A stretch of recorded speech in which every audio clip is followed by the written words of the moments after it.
So I was sitting here and this thought just popped in my head. I've had people tell me so many things my whole life. I was a former foster youth, okay? I was put into 4 foster homes before I was pushed around literally every 6 months up until the age of 18 plus. And then I was basically just thrown out of the door and like, bye, have a nice life. They told me my mom was dead. That was a lie. I found my mom later. And nobody could say nothing about me. You know why? Because my past is part of my story. So ever since I've been going on my spiritual journey and people that have come in and out of my life, people from the past, new people are a different story, and since I've been on my spiritual path, I've had a lot of people that try to use that against me. Mind you, the life that I developed for myself now is nothing like it was before. I've even been provided the opportunity to get my record cleared, and I'm 8 months from finishing school, business administration with a minor in project management, and I figured out my purpose. Well, I know this much. I would really like to be a peer mentor and work with either foster youth that are emancipating out of foster care. Because I think the big problem is when a lot of kids emancipate out, they don't have nothing. They don't have no training, job skills training. You're just fed a bunch of information, just fend for yourself, It's not right, and it's not okay. So, also, I like writing, so I always thought, well, if it's too much emotionally, because sometimes everybody knows, especially if you've got a career focus that's personal, that can be hard, and anybody that knows that, even in psychology fields and all of that, they have a lot. The psychologists and psychiatrists deal with a lot, and they have depression. And for me, I've thought about what could happen and what could happen on the emotional aspect of it, as this is all something very personal to me. And I've been thinking, I'm gonna try it, and then if that's too much for me, then I want to do the grant writing for the nonprofits, because I love writing, and I have since I was really young, and I can speak with conviction, and you can write it, and you can emphasize the emotion behind it. That's going to make a big difference in a lot of things, and it's something very important to me. There's a lot of things that are important to me, from the life that I had and the labels that were placed on me for a young age. It took me a long time to realize those labels weren't who I was.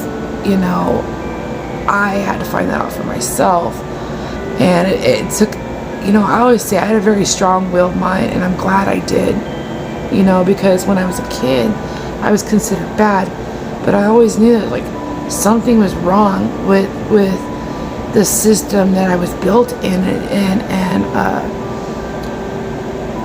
when there's a lot of kids, it's hard you have to fight for attention, and even so, you had problems before. I had problems before, prior. It's at some point, you're just tired of us, and the abuse. Don't even get me started about the abuse. And I'm not talking about the foster homes. I'm talking about group homes. There were places that I was in, and I've been afraid to speak about this for years and years. But the county that I was in foster care in, and I'm not going to put no names on blast, but say something like me, speak up for myself, the kids get treated basically equivalent to a criminal that's resisting arrest, just for speaking up for themselves. That's how kids are treated. Isn't that supposed to be normal? How are you supposed to get at their level if you're showing them violence? Then what do you expect them to learn? It makes no sense. But you see, the thing about it is there were very few people that I met, and some of them, it wasn't just about a paycheck, and I'm talking about group homes and bigger places that I was in, okay? Very few people that were like that.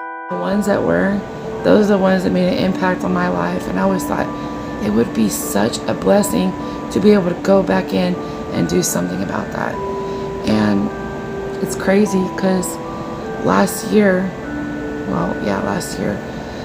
I ended up back in the same city that I was born in. I told myself I would never go back because of the things that I went through over there. Even as an adult, they told me to use my juvenile record against me after I had kids. Yeah, there's a lot of shady, corrupt things. I will say abuse and manipulation of laws, that really need to change. And I told my first foster mom, because I'm still in contact with her, that, I think things need to change. There's so much corruption in that county, and it's deep. It's bad.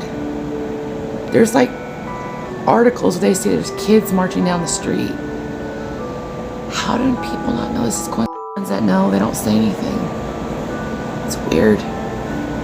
But yeah, anyways, aside from all of that, I found my dad's side of the family, and my mom didn't tell me the truth about who he was. Oh, backtrack. I found my mom when I was 24, and I reunited with her in 2017 after 30 years. That was a whole nother story, but fast track to a year ago, last year, well actually 2021, June-ish. Found out my dad committed suicide when he was 30 years old. My mom never told me anything about that. Well, I did Ancestry, and I found his sister. And I guess I had a cousin too. And I started communicating with them and all this stuff. And they're like, oh, why don't you come over here and live with us. And I've been really scared to talk about this stuff for a long time, but I'm not anymore, just to be clear. So at the time I was living in Dallas, Texas, and I was finishing up my first degree. It looked like at the end of it all. It's January I was supposed to graduate. Wait, no. August. My bad. Anyways, so I decided, hey, it sounds cool, I never knew anything about my dad, and honestly, my gut was telling me something that sounds too good to be true. It usually is, but me being the strong-minded, crazy, determined person I am, and I had been doing shadow work too at the time, so it got to the point where it's like, okay, my mom said that he didn't want nothing to do with me, and then I found out something different, the whole thing about how I felt about that with my dad changed how I felt, and started asking my mom questions. She didn't want to talk about things, and I got the impression that it was a painful situation for her, because me and my mom still talked on the phone every now and then at that point. Well, anyway, so I decided to go, and I go out from Dallas to their home in California, which is about almost 1,500 miles away, and show up and meet these people that I didn't even ever know in my whole entire life. I met my cousin, Jessica. She was really nice. Her mom, my aunt, her name is Karen. Literally, her name is Karen, and she's definitely Karen. Fucking crazy bitch. Well, anyways, long story short, I started asking questions about my dad, because I was interested in knowing who he was and what his personality was like, and was I like him. I was very, and then it started to feel like something else, like something deeper inside of me. So I remember going through pictures with my aunt, and then coming across 3 pictures of my dad holding a baby. I just realized I was in his life 3 to 4 years of my life, and then I started having memories of him, and I was like, wow. I remember before I got taken from my mom, I remember him now because I put a picture to the face.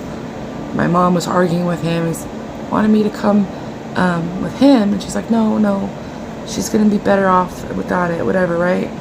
And he gave me a stuffed lion, I remember, and it was a laying down lion. I remember it smelled like cigarettes. And I got to this place, and it was a temporary transitional place. It was horrible, by the way. I remember I used to lay it on the end of my bed, and I didn't understand the memory up until I saw his picture. So then it got worse, and I started asking questions about why my mom left, and my aunt seemed to really just not like my mom at all, and said that she ran off with me, and my mom claimed that they were into a lot of bad things, which my aunt admitted that she was selling drugs back in the day to a bunch of like really bad people. Yeah. So then I had memories of my mom too when she was in her party days, and I guess I kind of was in her way. I don't know. Just really traumatic memories that I shouldn't have been having any memories of that at any point at that age, you know? Like, anyway, so long story short, I found out that my dad was, I mean, this is what they claim. They claim that, well, she claimed that my dad was a satellite technician in the 80s, and that he was on the forefront of the satellite technology in the 80s, that he had a really high IQ, he was schizophrenic, but he had a drug problem. So I said, okay, well, they claimed he died of a drug overdose, but he was overdosed on Haldol, which is a psychiatric drug. And supposedly when they found him, there were pills all over the floor. Well, I have no problem admitting that I had a suicide attempt at one point, and it doesn't just, you eat the pills and then they're fucking there, like. So then she showed me the death certificate, and it was pending investigation. So I'm thinking about this shit, and I'm like, okay, so my dad had a company, and they are saying that he was cremated, and then he wasn't cremated, but my grandma didn't do an autopsy, and then she inherited his house, because I did my background check on the house, by the way, the APN number. It was my dad's house, which is like almost $1 million house now in Anaheim, and then it was my grandma's. Well, guess what? She died April of 2021, and I had moved out there June 2021. And shortly before that, everybody got houses. Jessica got a house, Adam got a house, Karen Supernova got a house. I don't care about that shit, because they put me through so much shit for whatever the fuck they're trying to hide. I just think they need to go to prison. I don't care about the rest of it. And they try to shut me up. They try to gas me up. They try to get rid of me. Not taking into account that I've been surviving my whole fucking life. So, yeah, I've been trying to get an attorney. But there's a lot of attorneys, they just, I don't know, man. I have proof. So if somebody out there that has an attorney, a civil rights attorney, that's got balls, let me know. Riverside, California. So I've been talking to God about this lately, because ever since all this stuff happened, I've been getting out of being shell-shocked and in a confusion to going from losing everything. Literally, they took everything from me within a month. And a year later, I'm finally stabilized again. I'm back in school, starting a new job on Friday, and God has shown me that I'm going to be okay, and that I need to share with people what happened, because it's important. You know, and it's crazy because, like, I have memories as a kid in the hospital all the time, and tell me they haven't been injecting me with Haldol since the age of 4. What the fuck? Well, of course, I don't have any of that now as an adult. I haven't taken any medication now over 10 years. You know why? Because I'm fine. It was just a lot of reprogramming myself, deep shadow work, you know, because drugs just cover the symptoms up, you know, when they try to medicate you and all that. They medicate me so much when I was a kid. It's a miracle that I'm still here till this day, you know. I remember when I was 13, I was in this group home and they had me on so much medication. I had to get up super early because I had to walk to the bus stop, you know, and I was taking a bath and I remember I was like, woke up choking on water, and I swear to God, I seen a man in black standing over me like the angel of death. And I saw it from underneath the water, and I started choking on water, and I was like, fuck, dude. So much stuff that happened to me. There was another place, same county. It got shut down because 4 girls got pregnant by people that worked there. Then they took all of our clothes and had them dry cleaned. And then all the girls had to be examined whether they had had sexual intercourse or not, which I hadn't. I was 13 at the time. So yeah, you know. And then after that, it's just like, I moved around so much. I went to so many different schools, you know, and you know what's crazy?